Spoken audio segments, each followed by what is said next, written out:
এখন আমরা আদা একটি কটাক্ষপাত করতে যাচ্ছি। আদা অভ্যন্তরীণভাবে ব্যবহার করা যেতে পারে এবং আদা বাইরে ব্যবহার করা যেতে পারে। অভ্যন্তরীণভাবে এটি একটি প্রদাহ বিরোধী, তবে এটি সম্ভবত বেশিরভাগই এর বিরোধী বমিভাব প্রভাবের জন্য পরিচিত। আপনি যদি গাড়ির অসুস্থতা বা সমুদ্রের অসুস্থতার ট্যাবলেট কিনে থাকেন তবে এটি সংকুচিত আদা। এখন আমি মনে করি সবচেয়ে সহজ উপায় হলো এটি ঝাঁঝরি করা।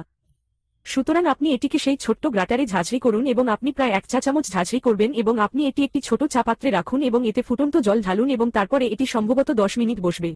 এখন এটি আপনার পক্ষে খুব শক্তিশালী হতে পারে, তবে আমি এটি পছন্দ করি। আমি যে ভালো লাগে। যদি এটি খুব শক্তিশালী হয় তবে আপনি এটিকে কিছুটা জল দিন। যদি কেউ খুব ঠান্ডা হয়, হয়তো তারা ঠান্ডা বা অন্য কিছুতে ধরা পড়েছে এবং তাদের গরম করা খুব কঠিন, তাদের 1 কাপ গরম আদা চা দিন এবং এটি তাদের খুব সুন্দরভাবে গরম করবে। তাই এটি বমি বমি ভাবের জন্য ব্যবহার করা যেতে পারে। এটি একজন ব্যক্তিকে উষ্ণ করতে ব্যবহার করা যেতে পারে যদি তারা ঠান্ডা হয় এবং আপনিও দেখেছেন। এটি ফ্লু বোমার রেসিপিগুলির মধ্যে একটি।